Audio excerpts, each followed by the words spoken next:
মানুষের মধ্যে ভয় দেখিয়ে, মানুষের মধ্যে বিভ্রান্তি তৈরি করে, মানুষের মধ্যে আতঙ্ক তৈরি করে ভোট বাক্স পূরণ করা, এই তো গল্প।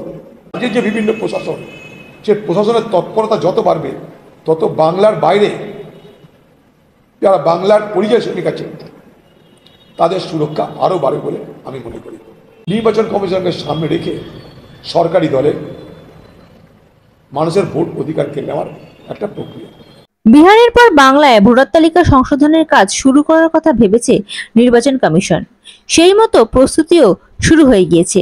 এই নিয়ে রাজ্যে বিরোধী দলগুলি যেমন তৃণমূল কংগ্রেস, সিপিআইএম এবং কংগ্রেস এর বিরুদ্ধে প্রতিবাদ জানিয়ে রাস্তায় নামতে দেখা গিয়েছে তাদের। বিশেষ করে রাজ্য সরকার তথা মুখ্যমন্ত্রী মমতা বন্দ্যোপাধ্যায়কে এই নিয়ে বারবার সুর চড়াতেও দেখা গিয়েছে।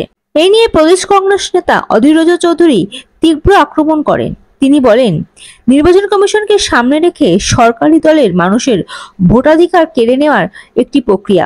এর পাশাপাশি রাজ্য সরকারের ভূমিকা নিয়ে তিনি বলেন, মানুষকে ভয় দেখিয়ে ভোট বাক্স পূরণ করাই রাজ্যের ভূমিকা। ভোটার সব ভোটার তো আর যা লিস্ট থাকে সব তো আর ভোটার হয় না, ভুল ভ্রান্তি হতেই পারে, মৃত ব্যক্তির ভোট হয়, আমরা জানি, অস্বীকার করছি না। কিন্তু যে পরিমাণে বার হচ্ছে, কখনো দেখেছি আমরা ভোটিং অ্যাড হতে, কখনো দেখছি ভোটিং ডিলিট হতে। মহারাষ্ট্রের ক্ষেত্রে দেখলাম আমরা ভোট যুক্ত হলো, বিহারের ক্ষেত্রে ভোট বিযুক্ত হলো।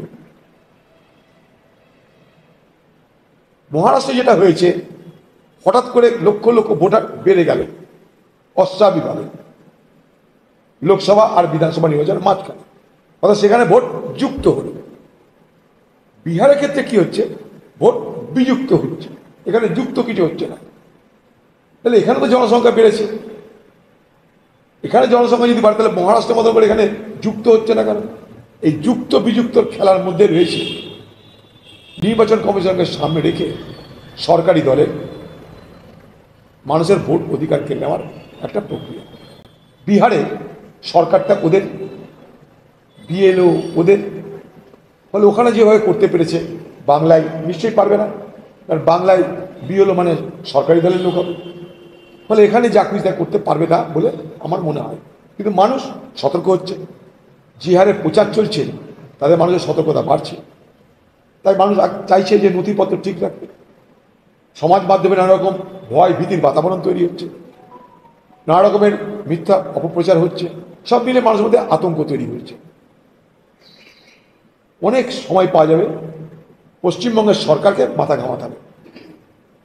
এটা সরকারের দায়িত্ব, সার্টিফিকেট দেওয়া, ডকুমেন্ট দেওয়া সরকারের দায়িত্ব।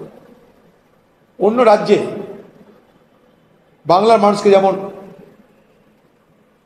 তথ্য সরবরাহ করে, ডকুমেন্ট সরবরাহ করে তাদেরকে সেখানটায় রক্ষা করা সরকারের দায়িত্ব, রাজ্য সরকারের দায়িত্ব। সে আসাম হোক, সে উড়িষ্যা হোক, সে মধ্যপ্রদেশ হোক, রাজ্য সরকারের দায়িত্ব সেই সমস্ত ব্যক্তিদের তথ্য সরবরাহ করা। কারণ যদি বাংলা থেকে অরিজিনেট করে, যা কিছু হচ্ছে বাংলা থেকে যাচ্ছে, মনে করুন এখান থেকে বিয়ে হয়ে কেউ আসামে গেল, সেই মেয়েটা তথ্য কিন্তু এখানে থেকে গেল। এখান থেকে কেউ চাকরির সুবাদে বাইরে গিয়ে স্থায়ী ঠিকানা করলো, তার অরিজিন রুটটা, শিকড়টা কিন্তু এখানে রয়ে গেল, তথ্য কিন্তু রাজ্যে থাকবে। ফলে রাজ্যের যে তথ্য বিভাগ, রাজ্যের যে বিভিন্ন প্রশাসন, সে প্রশাসনের তৎপরতা যত বাড়বে তত বাংলার বাইরে যারা বাংলার পরিযায়ী শ্রমিক আছে তাদের সুরক্ষা আরও বাড়বে বলে আমি মনে করি। তাই অকারণে এই গেল রব তুলে মানুষের মধ্যে ভয় ভীতি সঞ্চার করে ভোট আদায় করার যে চালাকি, সেটা না করে মানুষকে প্রকৃততে সুরক্ষা দেওয়ার জন্য আপনার প্রত্যেকটা দপ্তরকে সতর্ক করুন, সতেজ করুন। রাজ্যে রাজ্যে আপনার পুলিশ, আপনার সরকারের অফিসার থেকে পাঠিয়ে দিন, কেউ কিছু করতে পারবে না, কেউ কিচ্ছু করতে পারবে না। 3 নম্বর, যাদেরকে চলে আসতে হয়েছে বাধ্য হয়ে এই রাজ্যে, তাদেরকে ফের সেখানটায় পাঠানোর ব্যবস্থা করতে হবে, কেউ ঠেকাতে পারে না। এই ভারতবর্ষে যে যার খুশি যেখানে খুশি চাকরি করতে পারে, যেতে পারে, তাদেরকে ফেরত পাঠানোর দায়িত্ব আপনার। কারণ তারা অনেক বেশি রোজগার করার সুযোগ ছেড়ে আবার এই ভুকমারির দেশে চলে এসেছে। এই ভুকমারির দেশ থেকে তারা চলে গেছিল, বাধ্য হয়ে যদি কেউ ভুকমারি দেশে চলে আসে, অর্থাৎ পশ্চিমবঙ্গে চলে আসে, তাদেরকে আবার স্ব জায়গায় যেখানে যেখানে তারা রুটি রুজি রোজগার করতো সেখানে পাঠানোর দায়িত্ব রাজ্য সরকারের। এটাই মনে করি। তা রাজ্য সরকারকে এই দায়িত্ব নিতে হবে। শুধু ভয় দেখিয়ে ভোট নেওয়া নয়। লোকর দেখুন, আজকে দিল্লির জয় হিন্দ কলোনি, তৃণমূল নেতারা গিয়ে সেখানটায় প্রতিবাদ করছে। হঠাৎ জয় হিন্দ কলোনি নিয়ে তৃণমূল দলের জয় হিন্দ বন্দে মাতরম শুরু হয়ে গেছে। কিন্তু জয় হিন্দ কলোনি ওখানে ছিল, আগেও ছিল, ফরওয়ার্ড ব্লকের আমল থেকে ফরওয়ার্ড ব্লকের নেতারা করেছে। সেই কলোনির যারা মানুষ, কলোনির যারা বাসিন্দা, তারা কিন্তু নিজেদের পয়সা জোগাড় করে কোর্টে কেস করে তাদের কাছে যাতে উচ্ছেদ করতে না পারে তার অর্ডার তারা আদায় করেছে।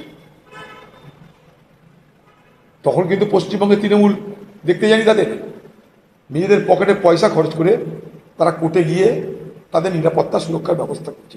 ঠিক এইভাবে পশ্চিমবঙ্গ থেকে যারা বাইরে অত্যাচারিত হচ্ছে তাদের পরিবারের লোকেরা কোর্টে গিয়ে কোর্টে তারা দরখাস্ত করে কোর্টের হস্তক্ষেপ চাওয়ার পর তাদের ফিরে আনার ব্যবস্থা হচ্ছে। তা রাজ্যের ভূমিকাটা কোথায়? রাজ্যের ভূমিকা হচ্ছে মানুষের মধ্যে ভয় দেখিয়ে, মানুষের মধ্যে বিভ্রান্তি তৈরি করে, মানুষের মধ্যে আতঙ্ক তৈরি করে ভোট বাক্স পূরণ করা। এই তো গল্প। Bureau report, ND Bangla news. সবার আগে সব খবর, সঠিক খবর পেতে ফেসবুক পেজটি ফলো করে এবং ইউটিউব চ্যানেলটি সাবস্ক্রাইব করে রাখুন আর শেয়ার করতে ভুলবেন না।